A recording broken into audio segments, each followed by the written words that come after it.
Good afternoon, everyone. Welcome to our webinar. Our guest today is Dr. Meghan Curry O'Connell.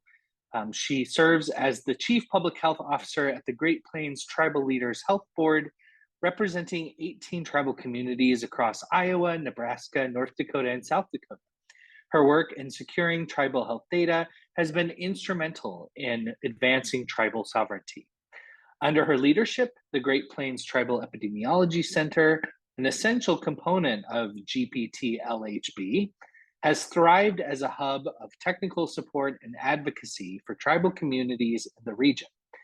Dr. O'Connell's educational background from Grinnell College and University of Washington underscores her expertise in both medical practice and public health administration.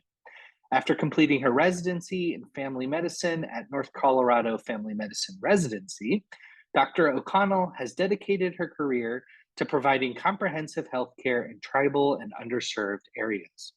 Her contributions not only improve individual health outcomes, but also significantly contribute to advancing health equity and tribal self-governance. So I hope that you will enjoy our speaker today, Dr. Meghan Curry O'Connell. Thank you for that introduction, Eric, and welcome everybody. Thank you all for joining. I will launch into it. I'm happy to answer questions. If you have burning questions while we go along, let me know. Otherwise, we can have time to talk at the end. So I'm going to talk today about tribal data access and sovereignty using syphilis and this current syphilis epidemic, kind of as a case study to explain how access can help tribes respond to outbreaks like this and inform their public health activities. A few housekeeping things. I don't have any conflicts of interest. And of course, I want to thank all of the wonderful staff at the Great Plains Tribal Leaders Health Board and Tribal Epicenter that I work with for all of the amazing work that they're doing on this and many other issues to help the Native people across the Great Plains area. So what are those organizations and what is the Great Plains area? So as was mentioned, I'm the Chief Public Health Officer for the Great Plains Tribal Leaders Health Board. It's a consortium of tribes, in fact, all of the federally recognized tribes across this 4-state area. The tribes came together back in the 80s to work together on health and public health issues.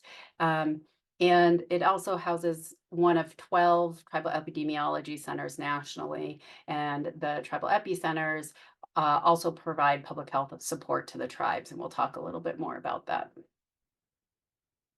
So I'll give you a little bit more background, define some terms. We'll talk about public health data and data sharing, the current syphilis epidemic and what that looks like in Native communities, and how data access or lack of impacts the syphilis epidemic in particular. So some background around just some terms that are going to be used and make sure we're all on the same page here. So as many of you likely know, there are 574 federally recognized tribes across the United States. For the purposes of this talk, when I'm talking about tribes, I'm generally referring to federally recognized tribes. That's only because some of the legal issues are very specific to federally recognized tribes, but other tribes, such as state recognized tribes, may also have some of these rights, but it often depends on the state laws. So I tend to stick for the federally recognized tribes. But like I said, some of these issues I'm sure impact other tribes, but they may have different rules and laws that govern their conduct. And I will also say throughout, I might use Native, American Indian, and Alaska Native, or other similar terms. And generally, again, I'm referring to people who are members of these tribes or their descendants or who identify with these specific tribes. Tribal sovereignty, there are a lot of different ways I think you can define it. This is from the National Congress of American Indians, but essentially it means tribes have the ability, an inherent right to govern their communities, including protecting and enhancing the health of those communities, which I think is very pertinent to what we're going to talk about today. So just kind of keep that in the back of your minds. And why do tribes have this tribal sovereignty? I am not a law professor. I don't have any degrees in Indian law, but just again, so we have a very brief background. Tribes are sovereign nations because they were here before the existence of the United States, right? They existed before the United States. They have a special relationship with the United States, which is usually called a trust responsibility, is what the federal government has as an obligation to tribes, which includes health and public health services. This special relationship between tribes and their members and the federal government is also why when we talk about tribes or American Indians and Alaska Natives, we're really talking about a political status if we're talking about those who are enrolled in a federally recognized tribe. So although in public health, where we often use the race category of American Indian and Alaska Native to identify these people, we're really using it as a marker as a political status because being a member of a federally recognized tribe obligates the federal government to to have different responsibilities towards you than if you are not a member of a federally recognized tribe. And these rights again come, or these responsibilities, the federal trust responsibility with the tribes and their members, essentially goes all the way back to the founding of the country, to the Constitution. As you can see there, there's many other laws and court cases that back this up, but it goes way back to the founding of our country and is an essential part of the United States federal government. So in terms of how they do this within the realm of health, one huge component of that, of course, is the Indian Health Service. This is an older map, but it's still the best one I can find that illustrates kind of the distribution of the Indian Health Service facilities. So the Indian Health Service helps provide health care services to the various tribes across the country. Since the 1970s, tribes have started to take over these services, which you might know as being called 638 facilities, or they might be compacted or contracted, where essentially the tribe under self-determination runs those services instead of the federal government running these services. On this map, the kind of pinky purple are the tribally run organ facilities, and they can be clinics or hospitals or multiple ones. The green ones are federal. So those are run by the IHS. The people that work there are federal employees. And then the blue ones are urban facilities, which are a little different. It's a completely separate program than the purple and green dots, but are an important component of providing healthcare to American Indians and Alaska Natives, as the majority of them do not live on reservations where all those other dots are. And again, it is a little bit out of date, I have to point out, in Western South Dakota there's kind of a green dot on its own. That's actually what used to be called Susan and is now called Oyate Health Center, which should be purple because since this was made, Great Plains Tribal Leaders Health Board actually took over administration of those services there.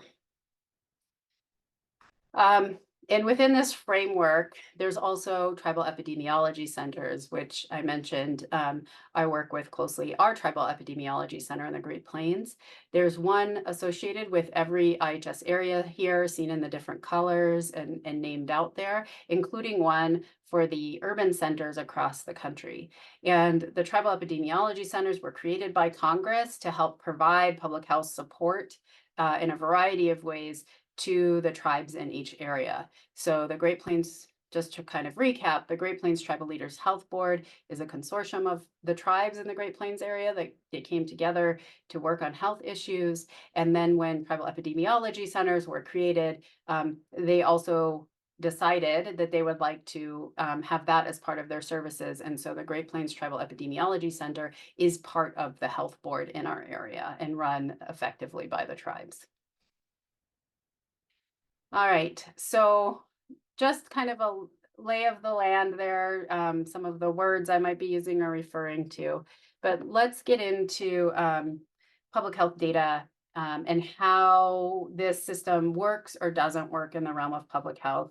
As was mentioned, I'm a physician by training And about 4 years ago, when I started to work in public health during the COVID-19 pandemic, I didn't know how this worked at all. Had no idea, even though I had an MPH, I'd never really thought about this. And so I think it's always good to review, how does this stuff actually work?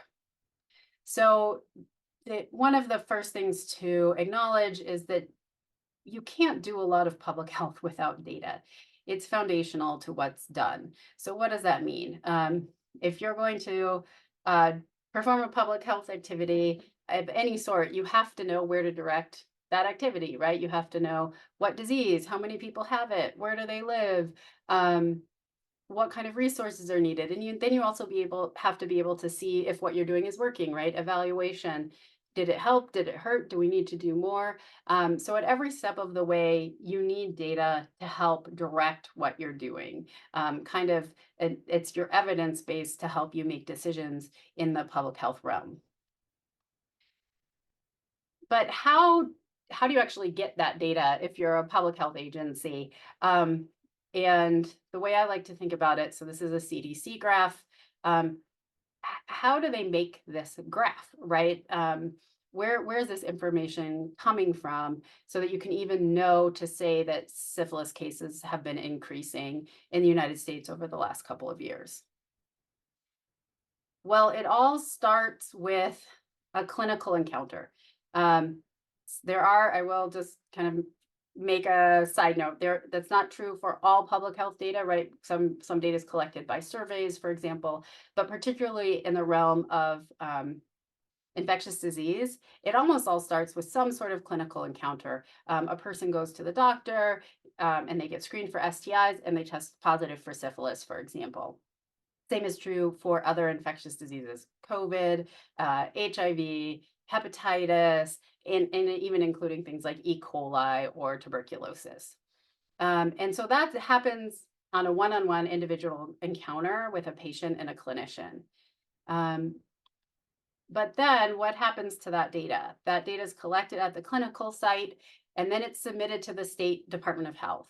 Could be a local, but we're going to focus on state departments of health for now.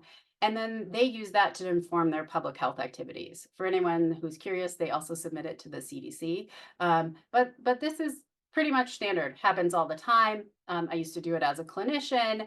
If any of you have ever tested positive for any sort of infectious disease, from COVID to flu to an STI, it was probably submitted to the State Department of Health so they can monitor what's going on in the state and respond to that. This is an older graphic from the CDC. I pulled it a couple of years ago. But just to illustrate this in a little bit more detail that you don't have to worry about, but I want to focus on that circle. So you have the clinical providers on the left reporting identifiable data to these local, state, and regional public health authorities. Now, the reason I like to show this graph or this figure is because it's very noticeable to me, at least, what's missing, right? Tribes are not even listed, neither are techs, in this schema. Although legally, they are public health authorities for the purposes of this data sharing. And so they should be listed there, but they're not. I will say I think this is changing. I don't believe you can find this graph anymore on this figure on the CDC website. But when this system was set up to collect the data, tribes and techs just weren't even basically considered. They're literally missing from this data flow. And because of that, they're often left out. So this information that's routinely shared from the clinicians to a state health department, when a tribe or a tech asks for the same data, there's not already an established process to do that sharing. And it just kind of seems strange to everyone involved because in a lot of places it hasn't been done routinely before. So it kind of comes out of left field for people. So then what happens? The clinical data is still collected, but now it's not being submitted to tribal public health authorities or tribal public health departments, which means we can't then make data-informed decisions on how to respond to public health threats or how to conduct and create public health activities. So this lack of access to public health data can significantly hinder tribal public health activities. As you can imagine, if you don't know what's going on, you don't know who's sick, you don't know what diseases are circulating in the community, you don't know where they're circulating or why, it's really hard to start doing proactive um, fundamental public health activities to address those threats. So um, that's a little bit about data. I'm going to talk about the syphilis epidemic, and then we're going to talk about them together. So changing gears a little bit, what does the landscape of syphilis in the U.S. look like right now? Syphilis, as many of you likely know, is a sexually transmitted disease. So you can contract syphilis by having sex with an infected person. You need to have direct contact with what's called a chancre, or basically it looks like an ulcer or a little spot. And that is how it's transmitted usually. And syphilis you can be sick and not know it. You can have these chancres and other symptoms of syphilis and not realize there's syphilis. So it's a very tricky disease when you're talking about these types of services and public health services, because lots of people are sick and they don't even realize it. It can also be transmitted from mother to child during pregnancy or delivery, and we call that congenital syphilis. So if babies contract syphilis in utero or during delivery, that's called congenital syphilis. Congenital syphilis is very dangerous. Syphilis in adults, obviously we don't want anybody to be sick, but generally speaking, although not in all cases, syphilis in adults can be sick for a long time and feel fine. They may never have any serious complications. It can cause very serious complications in adults, including death, although that usually happens over many years. So we want to make sure people are tested and treated. But in babies, syphilis is deadly. It's very, very dangerous to babies. It can cause stillbirths or infant deaths in 15 to 40% of cases. So you have to make sure that moms are treated before delivery. If you treat moms before delivery, you almost certainly will avoid a case of congenital syphilis, but there is a very pressing time component to addressing the syphilis epidemic because of the impact syphilis has on infants. So I showed you this graph before. As you can see, this is data from the CDC going back all the way to 1941. You may note there's a really steep drop kind of between 1941 and 1951. In that time period, what happened? We got penicillin. So prior, in the kind of the mid 1940s, that drop was precipitated by penicillin being discovered and being available to treat people. People often ask what that little bump is around 1991. That has to do with the HIV epidemic and changes in sexual behavior around that. And then we see it uptick again at the end there. So syphilis cases are increasing across the United States, not just in, say, for example, the Great Plains area where I work. This is national data. I'll also just note, because we're talking about data, why is it so old? Why does it go back to 2022? This is the most recent data we have nationally. The CDC is about a couple years behind, right? So this just came out for 2022. Next year we'll get the 2023 data. So syphilis is increasing in the United States, especially since 2022. So it was increasing before. There was a lot of talk in the years preceding 2020 about the rising rates of syphilis and other STIs and why that might be happening. And most of the thinking had to do with the decreased use of condoms across the country, largely thought to be due to the availability of PrEP and PEP and other HIV medications. And so as people were able to prevent HIV through taking a medication or other means, condom use went down. That's kind of what the general wisdom was then.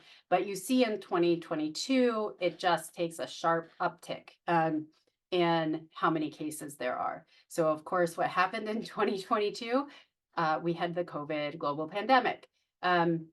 Certainly, it's very compelling that we see the uptake in 2022 that aligns with the pandemic. I'm not sure we know exactly what all the factors that have caused the increase in syphilis in the last few years, but the pandemic definitely seems to have contributed, which makes sense, right? People weren't able to go to the doctor as much. Healthcare facilities were overwhelmed. People may have been scared to go see their doctor. They may have been closed, at least for a while. And so screening capabilities or screening opportunities were less, certainly, especially in the early times of the pandemic. And when you're talking about syphilis, again, you can have syphilis and not know it. So kind of routine screenings are probably very important in catching people who have syphilis, because they aren't necessarily going to come in with symptoms like they might with other STIs. I imagine there's other factors that are contributing, but again, the resources that shifted in medicine during the pandemic contributed, and I should add, as did the resources that shifted on the public health side, because while the medical side was overwhelmed trying to care for people with COVID, the public health side was overwhelmed with trying to contact trace during COVID. And there has been some studies that showed the people most likely to be moved from their regular job into a job related to COVID were things like disease investigation specialists or contact tracers that usually did STIs, right? And so they started doing COVID investigations. So these case investigations were not being as done because they had been shifted to COVID. So that also contributed to that sharp uptake. Unfortunately, we're seeing the sharpest increase among American Indians. So again, if we look back here, those graphs, there's a big bend at 2020. And American Indians have a very sharp increase, again, starting in 2020, and ultimately for the last few years, surpassing every other racial or ethnic group and having a significantly higher average rate of syphilis than any other racial or ethnic group, or as the U.S. as a whole. Why did this particularly impact American Indians? Again, I think the jury's still out, and it's probably something we'll be looking at for a long time. Certainly the things I mentioned before, probably combined with social determinants of health, which makes the overwhelm of the medical system and the public health system even more impactful among American Indians. So for example, if you're already struggling to access care during the pandemic for the reasons I mentioned, and you live in an area where you have to travel a long way, so a rural area, to get to a clinic, it's just kind of compounding barriers to care. Oops, sorry. Okay, so what about congenital syphilis cases? Again, this is nationally. We see the same drop between 1940 and 1951. Because of the introduction of penicillin, we see the same bump in the early 90s. But we see an even sharper uptick around 2020 on congenital syphilis, so syphilis among babies. And unfortunately, again, we see the same very sharp increase of congenital syphilis cases among American Indians, so that American Indians have the highest rate of congenital syphilis as well as the highest rate of syphilis. And to some extent, this kind of makes sense. If you have more adults in your community that have syphilis, you're going to have more babies with congenital syphilis. I like to steal a quote from someone very often. Dr. Taylor says, pregnancy is also a sexually transmitted condition, right? So if you're at risk for an pregnancy or you're at risk for an STI, you're kind of the same group and you have the same behaviors. So it's not surprising that we're seeing this. I won't go into this in too much detail, but I will note part of the particular sharp increase among American Indians has to do with the male to female distribution of cases. Many more females in terms of the total cases among American Indians are infected. So there's more females. The ratio of females to males is higher than among the other groups. Most historically, and among the other racial and ethnic groups, generally there's more men that get syphilis than women. But among American Indians, even on the national level, it's almost 1-to-1. So for every man, there's a female. And in some areas, there's even more females than males that are getting syphilis, which again, if you have many more women who are infected, you're going to have more babies who are infected. Sadly, just to illustrate how high the rates are among American Indians, I kind of put these two previous graphs together.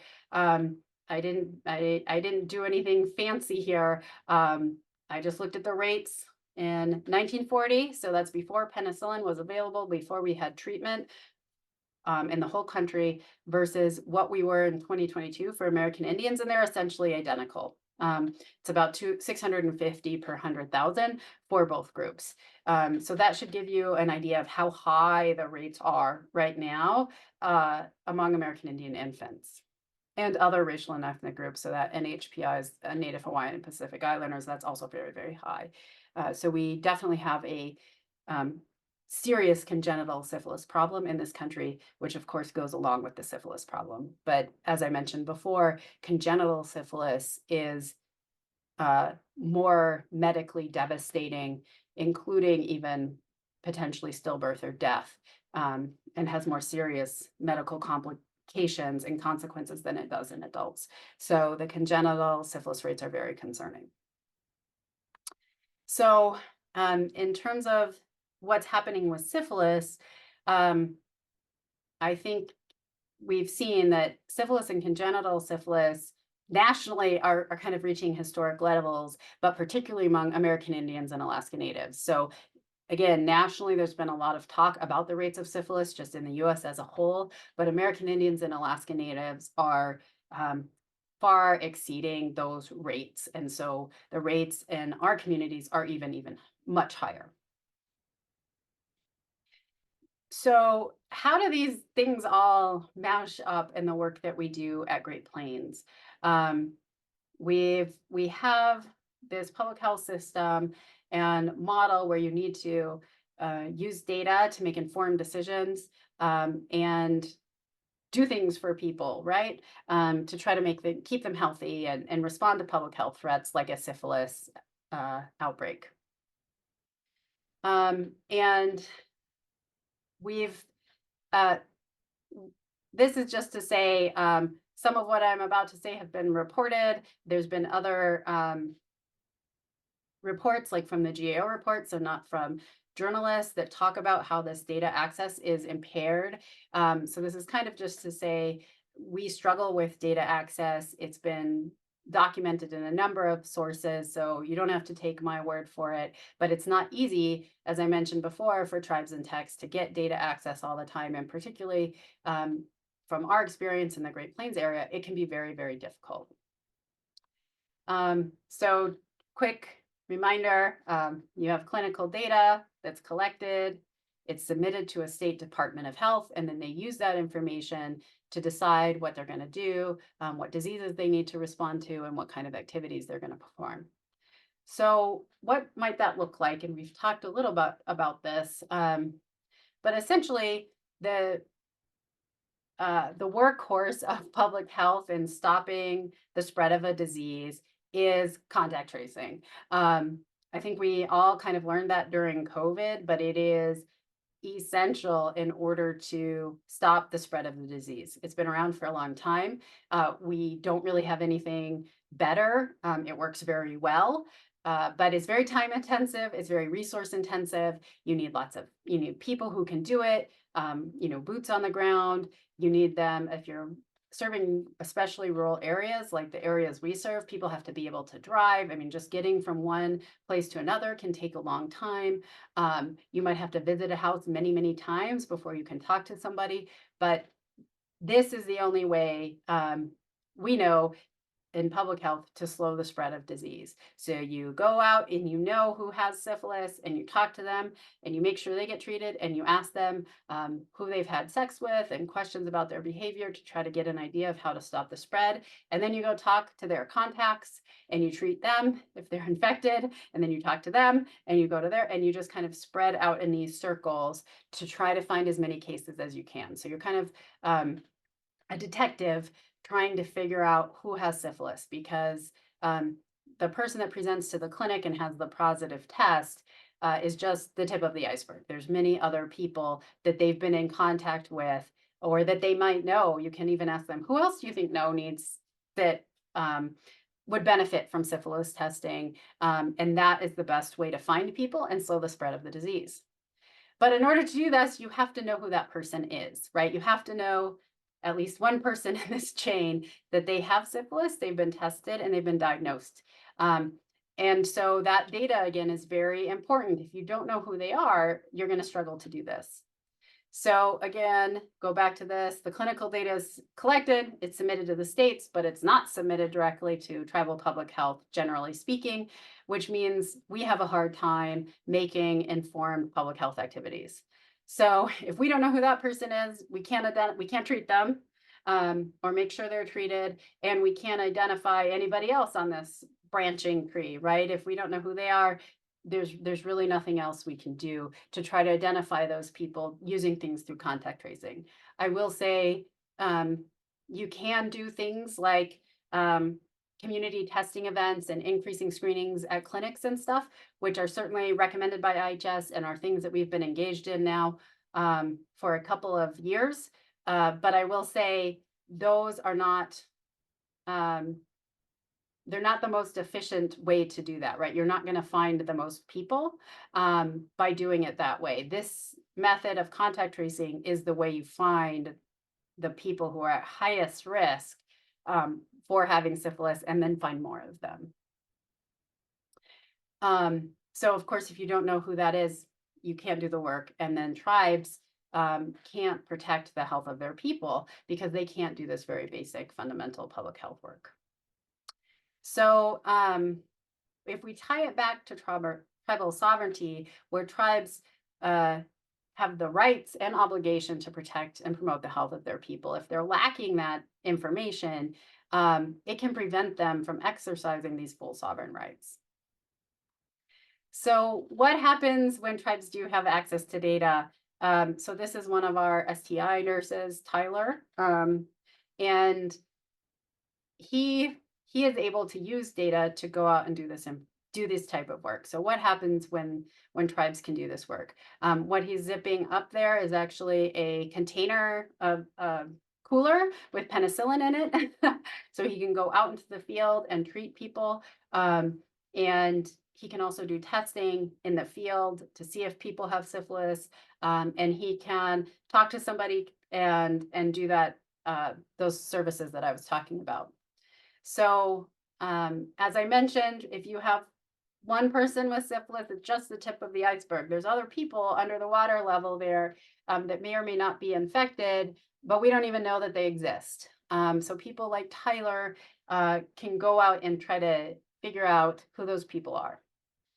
So when the tribes have access to this data, and it is things that we've been doing in the Great Plains area through our own clinic at Oyate Health Center and in supporting the tribes across the 4-state region, is developing these contact tracing skills or expanding them and trying to get treatment to the field where people can interview. So somebody like Tyler can go out and talk to the person we know has syphilis. Now, of course, he knows who has syphilis. We have access to that data, right? If he didn't have that, he wouldn't be able to find that person. And he can go to their house, he can give them penicillin and identify their contacts. And then he can talk to them, right? And get more people. If they have a little syringe by them, that means they were treated, right? So now you kind of start to protect, have a barrier around the people so they don't get reinfected. And then you have these other people that have been treated so that they're not treating more people. And from one case, instead of just treating one person, say at a clinic, you can treat multiple people and start to stop the spread. And in this particular case, you can prevent congenital syphilis, right? Because you were able to find the pregnant infected mom and treat her in a timely manner. And I will note, make sure her partner was treated, right? The original case. And in this case, she didn't have any other sexual partners, but if she did, those could be treated as well. So she's not reinfected. And because you can get reinfected. So even if you're treated, you can get syphilis again. But having people to be able to go out in the field and do this is how you stop the spread, how you prevent congenital syphilis. And I would add, particularly in tribes, one unique aspect that is different from what, say, a state health department does and what was seen, particularly in COVID, is that tribes provide more services.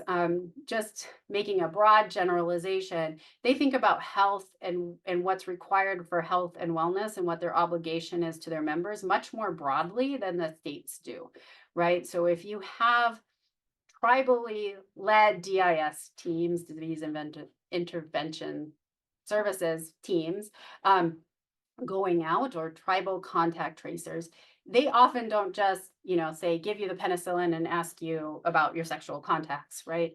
They will ask about other things as well, and then work with other tribal programs or state programs to make sure you get those things, right? So tribes, I think we learned during COVID in this type of work, have a much broader perception about what they should provide to their members and what they try to provide. So during COVID, just as an example, a lot of tribes in our area worked to get, masks and cleaning supplies and hand sanitizer, out to people. Or if you were infected but didn't have a place to isolate, they tried to give you housing so you could do that safely, right? So this idea that you might need more than just a penicillin shot, I think is often baked into what tribes do. So in this case, Tyler or another tribal DIS worker might provide other services, right? So they might link them to care for addiction or prenatal treatment programs if that's what they need. They might provide them transportation for those services. Maybe they need a doctor's appointment that's unrelated to their syphilis, but the DIS might take them or arrange a ride for that. They can provide connections to housing and cultural services. So you can see in this schema that they are able to potentially get more services from tribally led programs that are trying to address the whole needs of the person. So as we can see, tribes can conduct these public health services, right? Just as non-tribal public health departments can, but they need to have access to public health data, right? You have to know who's sick. At least one person on this chart, you need to know so that you can find other people who are at risk and make sure they get the services they need. But what it really comes down to is that data is power, right? This is the power to act. Information is power. And tribes having the data they need to do these types of services empowers them to provide the services to their tribes, to develop programs that serve their communities in the best ways that they know possible, because they know their communities best, that they know what they need, they know what type of services they need. But data is essential in the ability to provide those services. So if we go back to our original definition from tribal sovereignty, especially as it relates to public health, I would just add that in order for tribes to protect and enhance the health and welfare of their members, it requires access to data because they need to make informed decisions. They need to be able to monitor public health threats, and they need information in order to provide these services. So I see some things in the chat. I'm going to put this up for a second. But I'm happy to answer questions. I see they're in the chat. Should I just go through them What would be Sure, best? Maggie, Okay. I got kicked off, otherwise I would read them. So Okay. not all of them are available to me. So sure, if you would just want to read them and respond, Sure. it's great. All right, and I'll stop sharing. Hopefully everybody got that if we don't have it. All right, so the first question I see, and thank you everyone for the questions, happy to answer more. So the first question is the birth mother told her newborn has congenital syphilis? Yes, if congenital syphilis is diagnosed, say at birth, they are well aware. It's not always diagnosed. Again, congenital syphilis, even in infants, might be missed. So for example, if the mother has a miscarriage or a stillbirth, it might not be attributed to congenital syphilis. But if a baby is born with congenital syphilis and it's caught, the mother will know. The infant usually will end up in the NICU, the neonatal intensive care unit, for a couple of weeks where they have to receive IV antibiotics and get treated. And then hopefully the hospitals will also, of course, treat the mom and the dad and any other sexual partner, but I will say usually it's just the baby and the mom. Question, does the rise of the syphilis have any connection to the opioid crisis? So that is a great question. The answer is probably. There is some data that says, at least some people who have syphilis also have used illicit drugs at some point. And so there probably is some connection either to the opioid crisis specifically or just illicit substance use in general, because that can put people at risk for risky behaviors, right? So either in terms of if you're intoxicated, you may not use your best judgment, right? If you're having sexual encounters, or it may put you at risk for being abused in order to get drugs, right? So I think there is some connection there. We've seen some data again that shows a link, but I don't know how much research we have yet on how tightly those are linked and exactly what the causes might be. We have a state program called MIDIS that state STIs are reported to and the results are sent back to public health facilities. That's awesome. What state is that? Who put that? Crystal.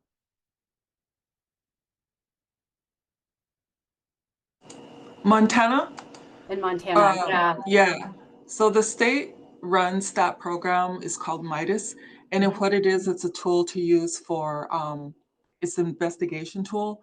So whenever someone's tested, whether it's Fort Peck, IHS, Public Health, recently went tribal. So we all have access to MIDAS. So if someone's tested, doesn't matter what jurisdiction it is, it goes to the state. So the state puts it in the system. It's sent back to us. So we already know the result. We treat immediately if someone's positive for STI, and then the investigation is started in the system, and including contact tracing. So it's a really good tool that we have at hand, and unfortunately it's ongoing. It's never ending, and but it is really useful, and we're trying to keep on top of it. Yeah, so it's a good program that Montana uses. I don't know if other state uses it, but as far as I know, Montana has that program. So that's great. Thank you for sharing that. And I know Montana has worked at developing better ways to share this information, especially during the syphilis epidemic with the tribes. And there are some other states that do similar things, but it's definitely not universal. So in some cases, for example, in Arizona, tribes have access to a similar system run by the state. But I don't think it's all tribes in Arizona. Other states, they don't have it at all. New Mexico has a different system. So every state is a little different. Yeah. So we just got the lady that was asking about the syphilis for the child. And so the CDC just came out with a recommendation to test for a person that comes in for pregnancy, that they be tested right when they're verified that they're pregnant. And then again at 28 weeks. Yep. And then again right before they give birth. Yep. So we're really trying to do that. Unfortunately, the problem that we're having here is that there's women that are pregnant but don't come in for prenatal care, and then they end up, the congenital syphilis, and which you said can be really devastating and result in death and stuff. But that seems to be a barrier for us that we're trying to overcome and find ways to reach out to those women that don't come in for prenatal care. So Yeah, I think, thank you for bringing that up. It's a great point. I totally agree. In most places across the country, especially places like Montana and the Great Plains, where we've been seeing Mhm. the increase now for a couple of years, there's been a push now for a while to increase the number of times Mhm. women are tested in prenatal care. And so if you receive prenatal care, you probably are Yeah, going to have a baby with congenital syphilis, but the rates are still rising because there's a lot of people right. that aren't receiving prenatal care. And that's a whole Yep, other talk in itself about why they it aren't. is. But it is a unique challenge to try to find them, right? And make sure they get Yes. treated. And again, it's very time sensitive because from conception, you basically have 8 months. So if someone Yeah, doesn't know till they're pregnant till maybe 3 months, and you need to get them treated at least by 8 months because they have to yeah, treated a month before they deliver. That only gives you 5 or 6 months to yep, make sure that they're adequately treated. So it's a pretty quick time window too that it makes it is. difficult. It is. Yeah. Thank you so much, Crystal. Sure. In addition to public health nurses, are there other trainings at your clinic or other tribes or just that train on clinical folk? Yes. So I didn't, thanks for asking, Olivia. I used Tyler as an example. I stole that from an article he was in. I thought it was a great picture. But we are, most of the people that are doing this are not clinicians. We just happen to have a great STI nurse that does this, but you certainly do not have to be an STI nurse or a doctor to do this work. You may not be able to provide penicillin in the field, but you can train community members who know the community well to go out, find people and bring them back to the clinic and get them treated and then take them home. And that's definitely going on. We just worked with the CDC and tribes in our area to do some field training in this, and we're continuing to work on developing these training programs to increase the capacity across the Great Plains to do that. And there are, if people are unaware and interested, we are working on a training program, but there are free training programs already made by the CDC that anybody can do to train people in this work. They're on the CDC train site. So that's a place to start if that's something your organization is interested in, or I'd be happy to talk to anybody about that too. So what is the rate in youth or children? As a clinician, many times STIs are couched in the language around adults, people choosing sexual, but as a clinician, I have seen children have these infections too. So certainly children can get STIs, and I don't know the rates. I'm sorry, nationally. I can speak to the rates in the GPA. It is actually like lower middle-aged people that are driving this epidemic. So like 25 to 35 years old. Of course, anybody can get it. Teens can have consensual sex and get STIs. Other anybody of any age, but especially younger children, may be forced into a sexual encounter. So of course, that's something you want to look out for.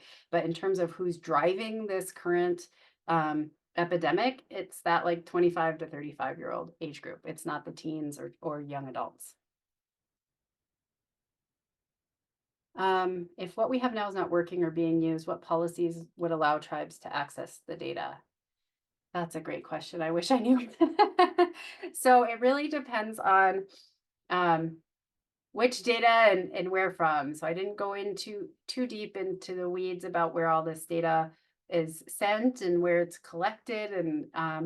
But there are, we work closely with our state health departments, right, to try to increase data access from the states, kind of, in a method similar to what Crystal was describing. We have 4 states to work across instead of just one. So that is a way that this can be addressed by working with states to expand access. We've been able to do that successfully so far with one state. You can also work with individual facilities.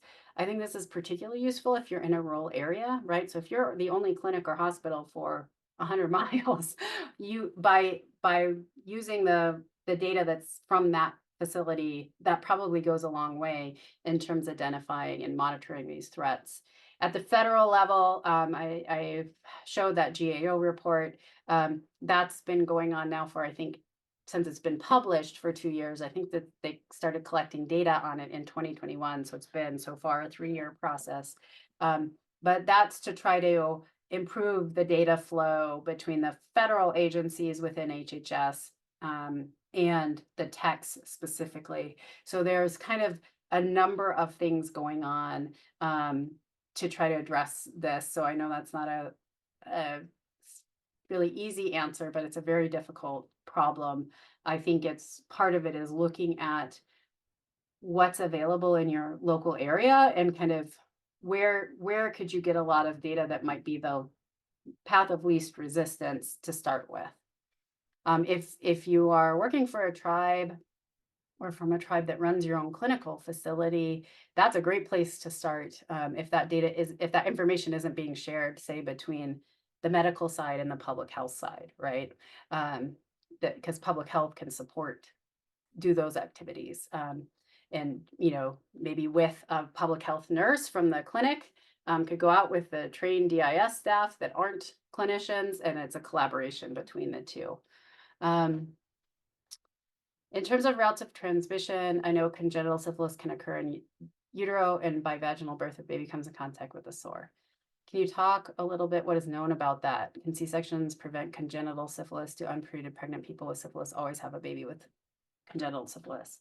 I don't know the 100% answer about congenital or C-sections. I think the baby, if we know mom has untreated syphilis, the baby is presumed to have congenital syphilis and will be worked up for that. I don't know if C-sections are recommended. I don't think they are, but I'm not 100% sure on that.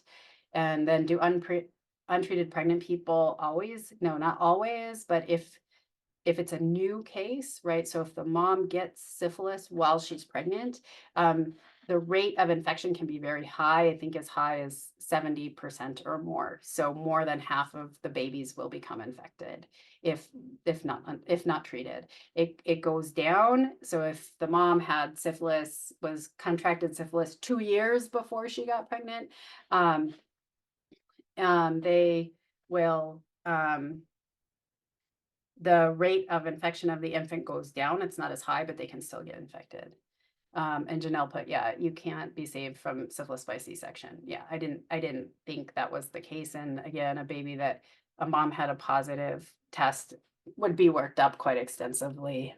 All right, so yeah, generally the baby gets it from the placenta. For Montana, is there an ability to track reinfection? I see some patients consider syphilis just as a quote unquote typical STI, that if a medication be taken, it's fine. But then when that person becomes infected again, it's a problem. So I assume you get information and can determine if those are reinfected, right, Crystal? Usually that's part of these disease systems that the states have. Yeah, once the person is in MIDAS for any kind of STI or communicable disease that's reportable to the state, they are kept in there. So when a person is reinfected in testing, it'll come up again in MIDAS, and all of that is charted in there. Like when it was, if they have more than one, that it's all charted, like the dates, what they were treated with, the contacts, all that kind of stuff. So it's pretty full of information that needs to be known. So yeah. Yeah, and I know that both clinics and public health spend a lot of time trying to figure out if a positive test is a reinfection, right? So that's when you have to look. I don't want to get too clinical, but that's when you have to look at the titers and how long it's been, and so it can get confusing. But all that information would be contained in a system like Midas, or if they're getting treated at a single facility, right, they would have it. But the benefit of something like a Midas or a public health system is they get the information from anywhere that patient was seen or tested. So it also includes babies that are born with congenital syphilis. They also are included in Midas, so that's good. Yep. Yeah. Sorry, I didn't mean to interrupt you. Great.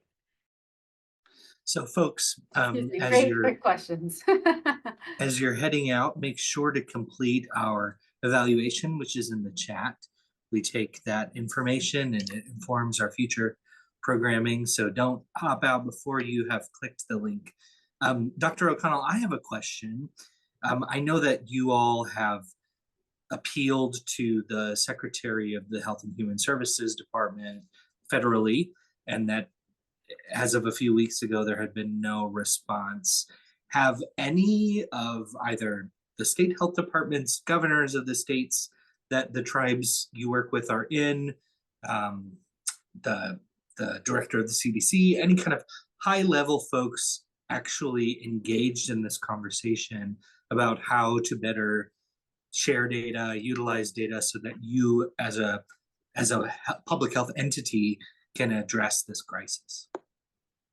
Yeah, so the Great Plains Tribal Leaders Health Board did ask Secretary Becerra, so the Secretary of Health and Human Services for the United States, to declare a public health emergency related to syphilis in the Great Plains area. And as you mentioned, we have not had an official response to that. In terms of the federal syphilis response, some of you may be aware there is a federal syphilis task force. I think it's Syphilis and Congenital Syphilis Task Force that is headed by the Assistant Secretary of Health, Rear Admiral Levine, and they've made some goals and recommendations around this and identified some high priority areas, of which within our region, South Dakota is one. But that's kind of unrelated to our public health emergency requests. But that is going on as well. And the federal government, I think in around February, did allow the import of foreign penicillin, because again, we didn't touch on this, but there is a penicillin shortage right now in the United States. And so they allowed the import of that to try to help ease some of the shortages, because penicillin is essentially the best and only proven treatment for syphilis. But in terms of data, this is something that I've been working on since I started. So I think we have had lots of conversations with lots of people at every level you can think of about data in the last few years. I've been working here about not quite 4 years. So I started during COVID, and I think I found an email when I was searching, within days of starting. I was like, what is going on with this data thing? I don't understand how this is working. This is a problem. And so it was one of the first kind of tasks I was assigned. So this syphilis question, and I would say COVID obviously have a sense of urgency to them, because we're in these, during the COVID pandemic, we were in a pandemic, and now we're in this very extensive outbreak or epidemic with the syphilis infections. But the data issues are longstanding and overarching. And so they're not just specific to these issues. This data is needed all the time. It's provided all the time to states. And they use it to protect the health of their people. And so this is just one kind of more reason why we need it, and why the tribes need it, but not the only one. So I don't know if that answers your question, Aaron. We talk to a lot of people about it all the time.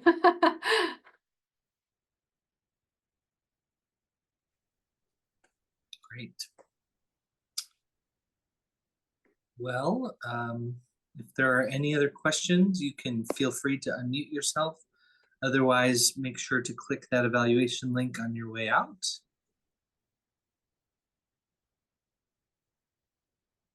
Going once, going twice. Hi, sorry, this is Janelle Palacios, and Dr. O'Connell, I just want to say thank you so much for your presentation. I'm just letting you know that an action that I'm going to take. I was a committee member on the National Advisory Committee for Secretary Becerra on infant and maternal mortality in our country. I just concluded my appointment about a year ago, but I will be contacting the chair of this committee to also bring forward this important pandemic that's going on. In terms of our Native communities. So please look out for an email from me because I will specifically be calling this out and asking that you are invited to come before the committee when they meet that answers to Secretary Becerra. Awesome. Thank you so much. I think any way we can get the word out is good. So I really appreciate it. Thank you. Sarah has her hand up. I was just going to say that we had, I can't find, Crystal had brought, no, yeah, it was Crystal that brought up Midas. So I work for Tribal Health in Ronan, Montana, and specifically our public health division. And we use Midas too.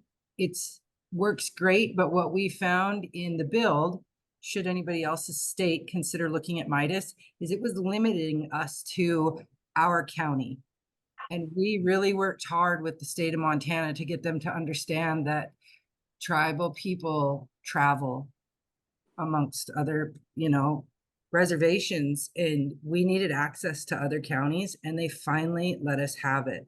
So that took a little while to get that, but that's been a game changer because we've been able to track people across multiple counties, and now we're like pushing for state domination and getting all the states to hopefully join in, because it sure makes tracking folks so much easier and getting them the appropriate care. Yeah, congratulations, Sarah. That's great. That's again a whole nother talk we could talk about, like even when data access is granted, what kind of limitations might be imposed that make it less effective. So I think geographic limitations is one, and then the other is they'll only share American Indians or Alaska Native data. I think those are the two most common, which, from a public health standpoint makes no sense, right? Kind of like you say, in terms of geography, people move around, they don't just stay within a specific area, and infectious diseases don't usually care what race you are. People have contact with people of other races, and so being able to track that and monitor the true health threats require both of those things, right? All races and the geographic area that impacts your community. I was just curious too, one last thing about your thought on, the majority of the presentations that we see on syphilis, they really center around how Native populations have the highest rate. But could that also be attributed to the fact that Native communities have really gotten aggressive about screening for it? So if we were to see more screening in other populations, maybe their rates would be higher than what we think they are as well. That's a good question, and it does come up. I think maybe that's true, because there definitely has been a bigger push to screen everyone in Indian country that hasn't occurred in all other populations. But I also think the rates are very, very high, and likely higher. And the reason I think that is because, the data I was showing, the national data, that's 2 years old, right? It's from 2022. So a lot of these like universal screening weren't really fully implemented them, and you're still seeing these really high rates. And also in the limited race data that's published on infants, you also see disproportionately high rates. And so again, those communities that are screening or identifying babies with congenital syphilis, I think have a more universal, everybody that shows up to deliver a type of screening method, and those rates are very high. So I think there's a possibility it could make it higher, but there's also a lot of evidence that the rates we're seeing are disproportionately high, unfortunately. Okay. Well, thank you, Dr. O'Connell. And hopefully we can have some conversations about how this work may translate into tribal colleges and their students and faculty in the future.